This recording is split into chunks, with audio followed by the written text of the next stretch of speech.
Hello friends, welcome back to my channel ருசிக்கலாம். நம்ம இன்றைக்கி பார்க்க போகிற ரெசிபி ரொம்ப சூப்பரான டேஸ்டியான கொள்ளு பொடி. இது செய்கிறது ரொம்ப ஈஸிங்க, அதே சமயம் ரொம்ப டேஸ்ட்டாக இருக்கும்.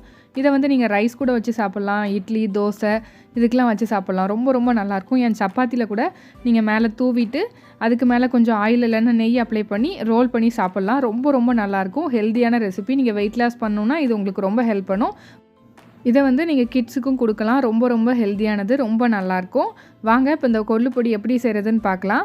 அதுக்கு முன்னாடி நம்ம சேனலில் இப்போ தான் நீங்கள் ஃபஸ்ட் டைம் பார்க்குறீங்கன்னா அப்போ மறக்காமல் சப்ஸ்கிரைப் பண்ணிக்கோங்க. பக்கத்தில் உள்ள பெல் ஐக்கானை கிளிக் பண்ணி அதில் ஆளுங்கிற பட்டனையும் கிளிக் பண்ணி வச்சுக்கோங்க. இப்போ இந்த ரெசிபி செய்ய தேவையான பொருட்கள்லாம் பார்த்துடலாம். கொள்ளு, அதாவது ஹார்ஸ்கிராம் 1 கப், உளுந்து 1 கப், ஃப்ளாக் சீட்ஸ் அதாவது ஆளி விதை 2 அல்லது 3 டேபிள் ஸ்பூன். இது ஆப்ஷனல் தான், கிடச்சிதுன்னா சேர்த்துக்கோங்க, ரொம்ப நல்லது. கடலைப்பருப்பு 2 டேபிள் ஸ்பூன், காஞ்ச மிளகாய் ஒரு 25 பீஸ், உங்கள் காரத்துக்கு ஏற்ற மாதிரி கூட்டவோ குறைக்கவோ செஞ்சுக்கலாம். கட்டி பெருங்காயம் ஒரு 2 பீஸ் சின்ன பீஸாக எடுத்துக்கோங்க. அப்படி இல்லைனா பவுடராக இருந்துச்சுன்னா 1 டேபிள் ஸ்பூன் எடுத்துக்கோங்க. கருவேப்பிலை நல்லா கழுவி காய வச்சு எடுத்து வச்சுக்கோங்க. கார்லிக் அதாவது பூண்டு வந்து 2 அல்லது 3 ஃபுல்லாக எடுத்துக்கோங்க. அப்புறம் கல்லுப்பு எடுத்துக்கோங்க. இப்போ ஒரு கடாய் எடுத்துக்கோங்க. அதில் முதல்ல கொள்ளு சேர்த்துக்கலாம். வெறும் ட்ரையான கடாயாக இருக்கணும், ஆயில் எதுவுமே சேர்க்க வேண்டாம். நல்ல லோ ஃப்ளேமில் வச்சு இது இப்போ நல்லா வறுக்கணும். மீடியம் ஃப்ளேமில் கூட வச்சிடாதீங்க. வச்சிங்கன்னா ஒன்று வறுப்பட்டு ஒன்று வறுப்படாமையும் இருக்கும். அப்படி இல்லைன்னா கருகி போக கூட வாய்ப்பு இருக்குது. அதனால் லோ ஃப்ளேமில் வச்சு நல்லா வறுத்துக்கோங்க. இது கொஞ்சம் நல்ல கலர் மாதிரி ரெட் கலராக வரும், அந்த அளவுக்கு வறுத்துக்கணும். பாருங்கள், இந்த அளவுக்கு நல்லா வறுத்துக்கணும். நல்லா உங்களுக்கு பார்த்தாலே தெரியும். இந்த அளவுக்கு நல்லா வறுப்பட்ட பிறகு ஒன்று எடுத்து லைட்டாக கடித்து சாப்பிட்டு பாருங்கள். நல்லா மொறுன்னு இருக்கணும். அப்படி இருந்துச்சுன்னா கரெக்டான கன்சிஸ்டன்சி.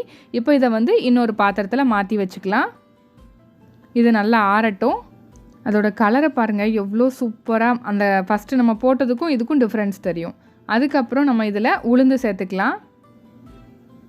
உளுந்தும் அதே மாதிரி தான் நல்லா லோ ஃப்ளேமில் வச்சே வறுத்துக்கோங்க. மீடியம் ஃப்ளேம் கூட வச்சிட வேண்டாம். லோ ஃப்ளேமில் வச்சு நல்லா வறுத்துக்கிட்டே இருந்தீங்க அப்படின்னா உங்களுக்கு வந்து நல்ல அந்த கோல்டன் கலரில் வர ஆரம்பிக்கும். பாருங்கள், இந்த அளவுக்கு. இதை ஒன்று எடுத்து சாப்பிட்டு பார்த்தீங்கன்னா இதுவும் நல்ல முறுக்கு சாப்பிட்ற மாதிரி நல்ல மொறுன்னு இருக்கணும். அப்படி இருந்துச்சுன்னா இதுவும் நல்லா வறுபட்டுருச்சுன்னு அர்த்தம்.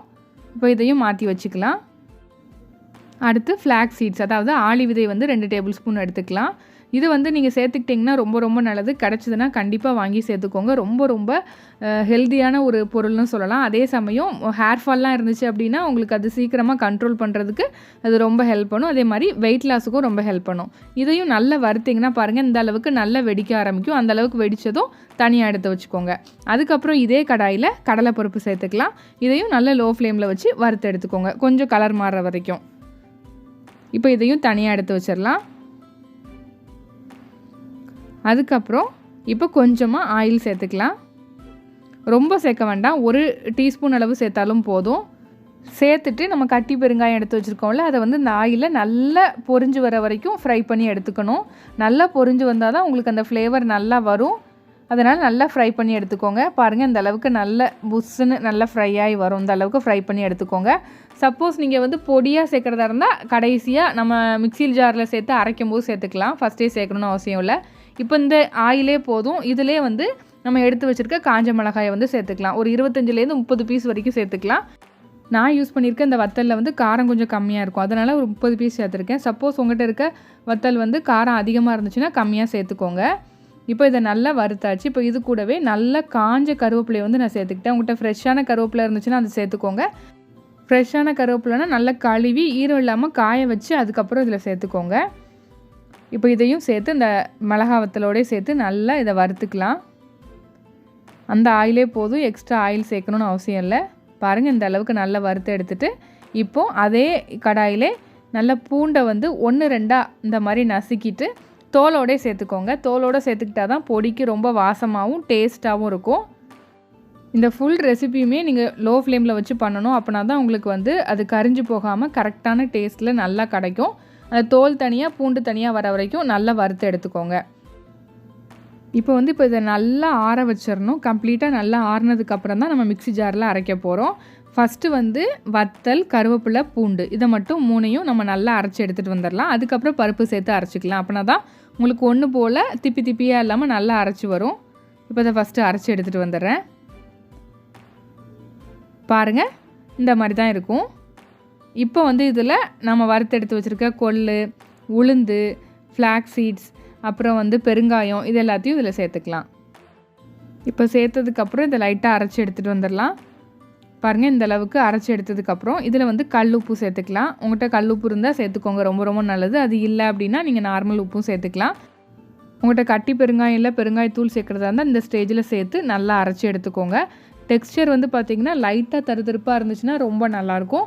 சப்போஸ் நீங்கள் கிட்ஸ்க்கு கொடுக்குறதா இருந்தால் நல்லா மையாக கூட அரைச்சி எடுத்துக்கலாம். பாருங்கள், இந்த அளவுக்கு நல்ல மையாக கூட அரைச்சி எடுத்துக்கலாம். நான் வந்து இந்த பொடியை 2 விதமாக பிரித்து எடுத்துக்கிட்டேன். கொஞ்சம் வந்து கிட்ஸுக்கு கொடுக்குறனால தனியாக எடுத்து வச்சுட்டு, மீதி உள்ளதில் இன்னும் கொஞ்சம் காரத்துக்கு வந்து நான் நல்லா வறுத்து திரித்து வச்சுருந்தேன் தனி மிளகாத்தூளை வந்து இதோட மிக்ஸ் பண்ணிக்கிட்டேன். அவ்வளோதான். ரொம்ப ரொம்ப நல்லாயிருக்கும். இந்த மாதிரியும் நீங்கள் ட்ரை பண்ணி பாருங்கள். கிட்ஸுக்காக நம்ம தனித்தனியாக அரைக்கணும் அவசியம் இல்லை. இந்த மாதிரி அரைச்சிட்டு நமக்கு தேவையான அளவுக்கு காரத்தை சேர்த்து மிக்ஸ் பண்ணிக்கலாம். அவ்வளோதான். இப்போ சூப்பரான கொள்ளு பொடி ரெடி ஆகிட்டு கண்டிப்பாக செஞ்சு பாருங்கள். ரொம்ப ரொம்ப நல்லாயிருக்கும். ஈஸியாக செஞ்சிடலாம். பார்க்குறதுக்கு தான் பெரிய ப்ராசஸ் மாதிரி இருக்கும். ஆனால் ஒன்ஸ் செஞ்சு வச்சுட்டிங்கன்னா கெட்டே போகாது. ரொம்ப ரொம்ப நல்லாயிருக்கும். இந்த சூப்பரான ரெசிபி உங்களுக்கு பிடிச்சிருந்துச்சுன்னா லைக் பண்ணி, ஷேர் பண்ணி, கமெண்ட் பண்ணிக்கோங்க. இதே மாதிரி இன்னொரு இன்ட்ரெஸ்டிங்கான ரெசிபியோடு உங்களை மீட் பண்ணுறேன். அதுக்கு மறக்காமல் நம்ம சேனலை சப்ஸ்கிரைப் பண்ணிக்கோங்க. அப்போ தான் நம்மளோட ஃப்யூச்சர் ரெசிபிஸ்லாம் உங்களை தேடி வரும். Thank you, friends.